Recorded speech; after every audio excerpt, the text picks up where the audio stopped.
este nuevo video. Yo soy Neuen, acá con los otros dos amigos de la anterior pijamada. Y el que está grabando es Lucio. Como está la otra pijamada. Estamos haciendo un fogón que es para comer los malvadiscos. Allá está. Como podemos ver, están prendiendo el fuego. El palo se me quemó todo. Va. Bueno, vamos para allá.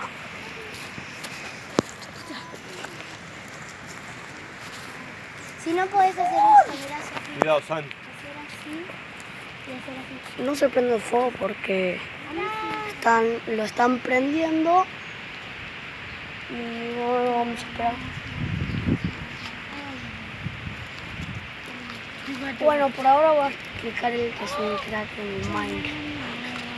Pero no estamos en Minecraft. Igual explica. Cuidado con la punta del palo, está caliente. Bueno, como estamos haciendo la fogata acá, parece que no se prende. ¿Vas a tirar diario? No, Como estamos haciendo fogata, estamos con los malvadiscos, con los palos, todos quemados. Y todo choto. está muy bien. Un asco. Todos así quemados. Como me quema. ¡Ay, quema! Oye, que San. Ten cuidado, Sí. ¡Ay, no, no quema! ten cuidado. No quema el palo. No va a quedarte prendida a fuego. Ahora van con el bueno. Y bueno, chicos, no estoy subiendo videos a YouTube por estos días. Porque me fui al campamento.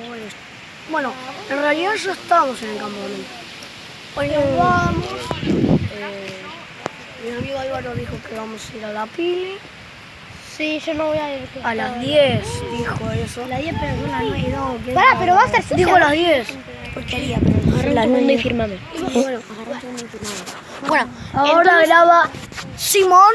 Acá está mi amigo Lucio. el que estaba firmando segundos.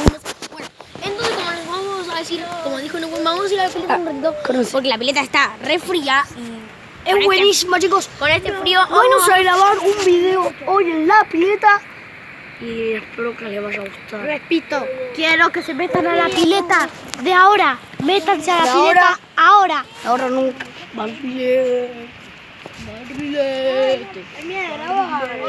Bueno, ese nuevo video de Neuen's Crack se ha terminado. Por Vamos a volver. completamente. Y bye bye, amigos. Bye.